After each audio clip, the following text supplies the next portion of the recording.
Massive biceps. It's the universal symbol of strength, the first muscle everyone wants to grow. But are you building them the best way? You walk into any gym, you see the age-old battle, the heavy barbell curl versus the controlled dumbbell curl. Which one actually builds more mass? Today, we settle it. The verdict is in. Dr. Moss, I need this answer because honestly, I've spent years hammering curls, sometimes barbells, sometimes dumbbells, and my arms just aren't growing like I want. Is one truly superior? Am I wasting my time picking the wrong tool for the job? Welcome back to Strength Unleashed, the podcast forging powerful bodies and disciplined minds. I'm Ben Carter. And I'm Dr. Alex Ross. Ben, that frustration is exactly why we're tackling this today. The choice between a barbell curl and a dumbbell curl isn't just preference, it impacts the specific stimulus your biceps receive. By the end of this deep dive, you'll know precisely which curl is better for your mass-building goals and exactly how to use them to finally unlock sleeve-splitting bicep growth. Okay, let's start with the basics. Why are biceps such a focus? Beyond just looking good, do they play a significant role?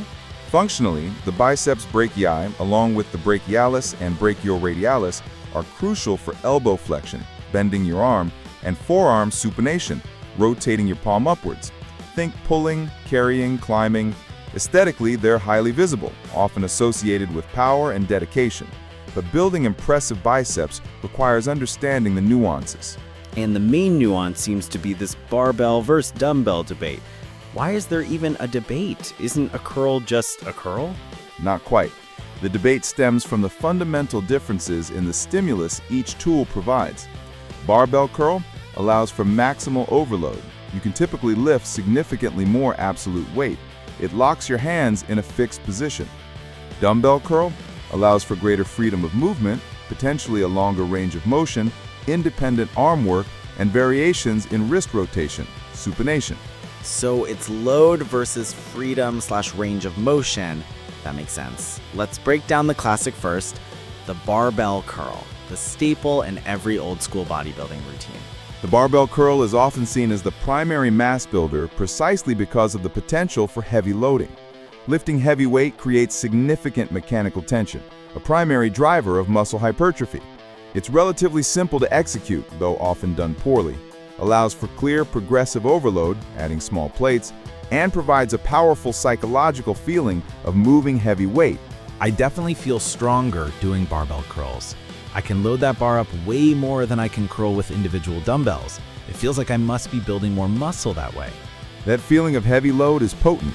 However, that fixed grip position can also be a limitation, potentially placing stress on the wrists or elbows for some individuals, and it might not allow for the optimal contraction or stretch depending on your individual biomechanics.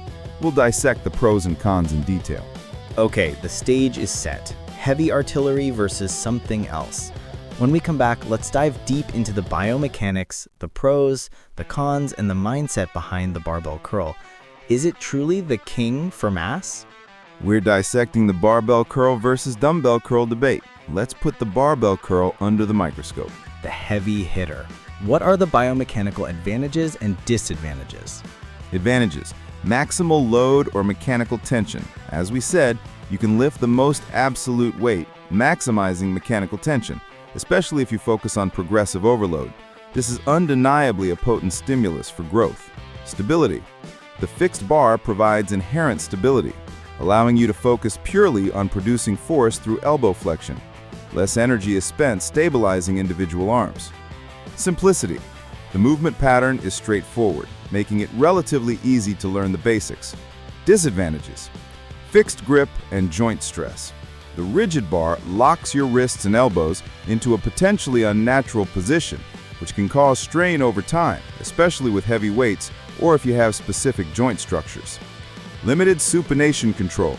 While you start supinated, palms up, the bar prevents maximizing supination at the peak contraction, which is a key function of the biceps.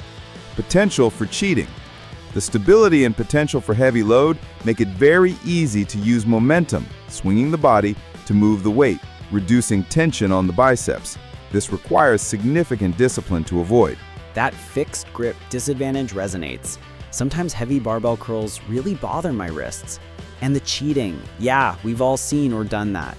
So what's the mindset needed to make barbell curls truly effective for mass, avoiding the pitfalls? The mindset for effective barbell curling is controlled aggression and discipline. Prioritize form over weight. Yes, the goal is overload, but never at the expense of form. Keep elbows pinned, minimize body swing.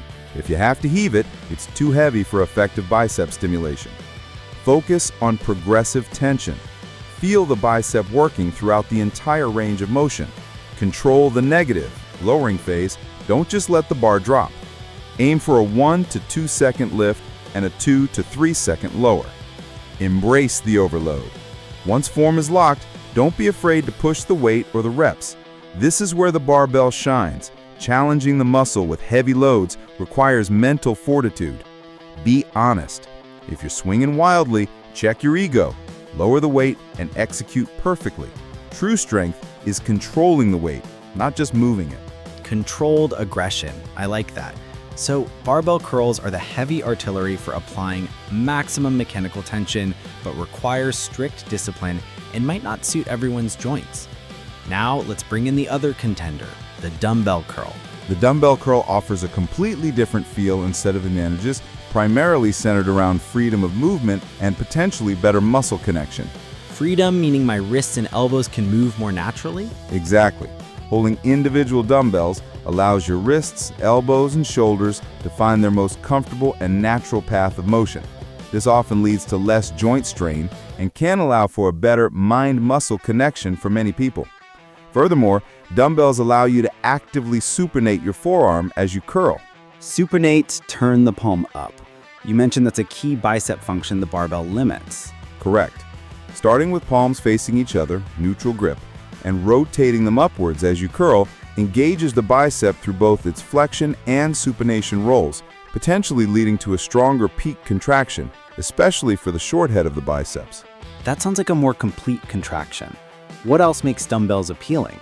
Dumbbells also allow for a potentially greater range of motion, both stretch and contraction, enable unilateral training, working one arm at a time to fix imbalances, and open the door to numerous variations like incline curls, concentration curls, hammer curls that can target different aspects of the arm musculature. Okay, dumbbells sound amazing. More natural movement, better contraction, more variety.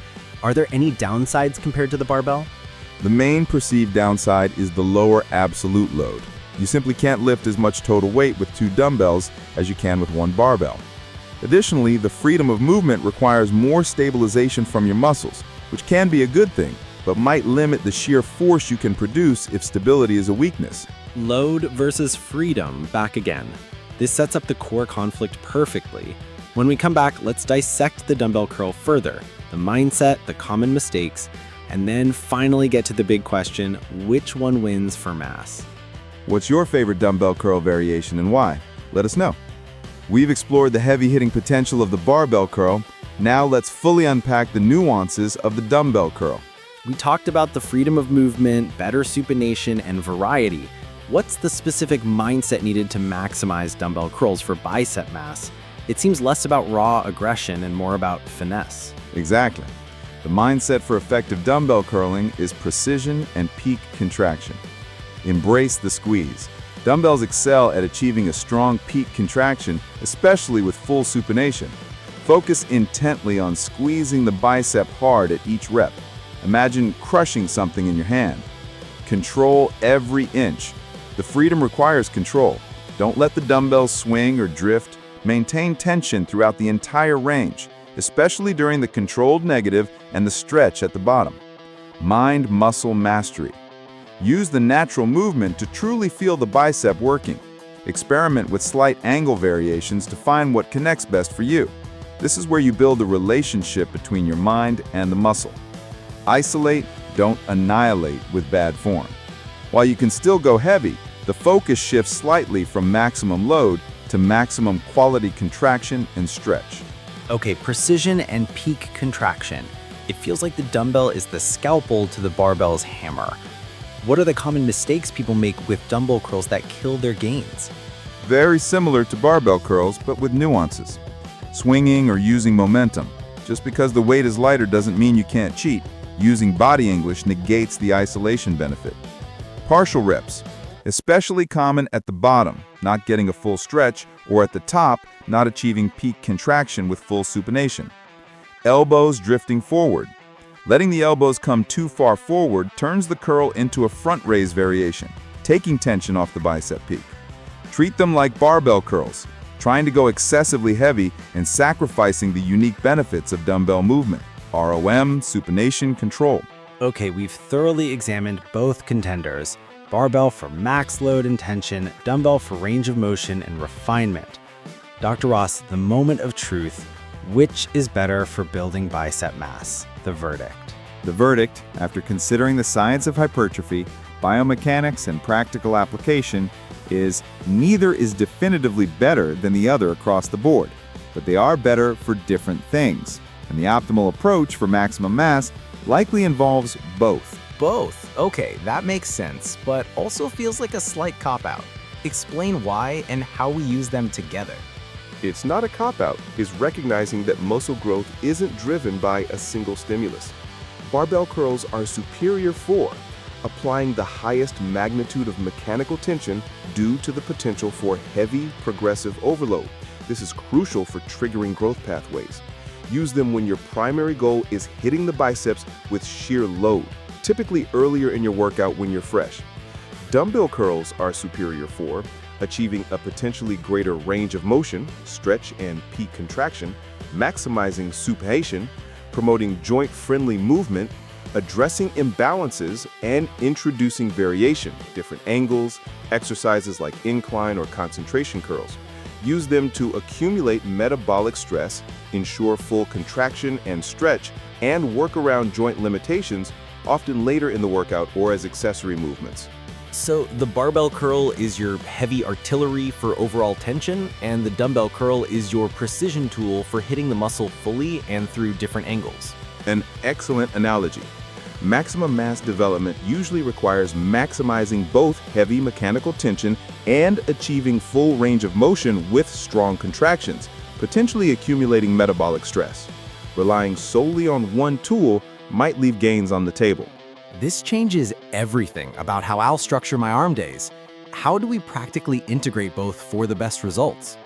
We'll cover specific strategies for integrating both barbell and dumbbell curls into your routine, plus advanced techniques right after this final break. The blueprint for applying the verdict. Don't miss it. We've delivered the verdict. Barbells for max tension, dumbbells for ROM and refinement, and using both is likely optimal for mass. Now, let's create the blueprint. Okay, Dr. Ross, how do we structure our bicep training to leverage the strengths of both tools? Do we do them in the same workout, separate days? Several effective strategies exist, depending on your split and goals. Lead with strength, barbell first. Start your bicep workout with 2 to 3 heavy sets of barbell curls, example 6 to 10 reps, focusing on progressive overload.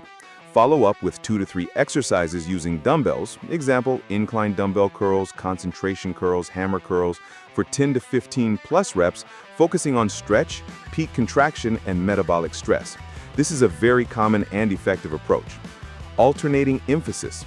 Dedicate specific training blocks or mesocycles to emphasize one over the other.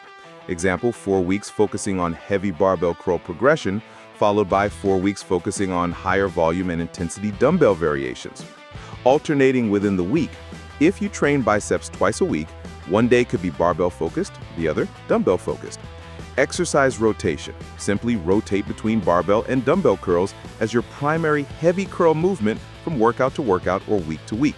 Leading with the heavy barbell makes sense while you're fresh, then using dumbbells for the targeted work and pump. What about advanced techniques? Can we apply things like drop sets or partials differently to each? Absolutely. Barbell curls respond well to techniques that extend the time under heavy tension, like cheat curls, using slight momentum only on the last 1 to 2 reps of a heavy set to push past failure, heavy partials in the strongest range, or even rest pause sets. Dumbbell curls lend themselves beautifully to drop sets, quickly reducing weight to extend the set, supersets, pairing with triceps or another bicep variation, tempo manipulation, example very slow negatives, and emphasizing the peak contraction hold. Techniques like incline dumbbell curls are fantastic for maximizing the stretch. So, the tool influences the best intensity techniques to use.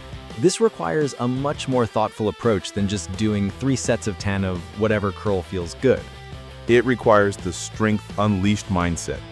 Intentionality, know why you're choosing barbell versus dumbbell for a specific exercise or phase. What stimulus are you targeting? Execution excellence, regardless of the tool, prioritize perfect form for the intended stimulus. Controlled power for barbells, precision contraction for dumbbells. Honest assessment, track your progress. Are you getting stronger on your barbell curls? Are you achieving better contractions and pumps with your dumbbell work? Adjust based on feedback. Patience and consistency. Bicep growth takes time. Stick to a structured approach consistently, applying progressive overload intelligently with both tools. This has been incredibly comprehensive, Dr. Ross. No more wasted reps, no more confusion. It's about using the right tool with the right technique and the right mindset for the specific job of building massive biceps. That is the blueprint. Stop asking which is better and start asking how can I best use both to force my biceps to grow. Master the heavy load with the barbell, refine the contraction and sculpt the peak with the dumbbell, and apply relentless consistency. For everyone ready to finally unlock serious arm growth using this integrated approach, make sure you check out our Bicep Annihilation Blueprint program linked in the description. It provides specific workout templates, exercise tutorials, and advanced techniques. If this deep dive settled the debate for you, smash that like button, subscribe to Strength Unleashed for more myth-busting science, and leave a comment below. How will you integrate both barbell and dumbbell curls into your routine starting now? Go build those peaks.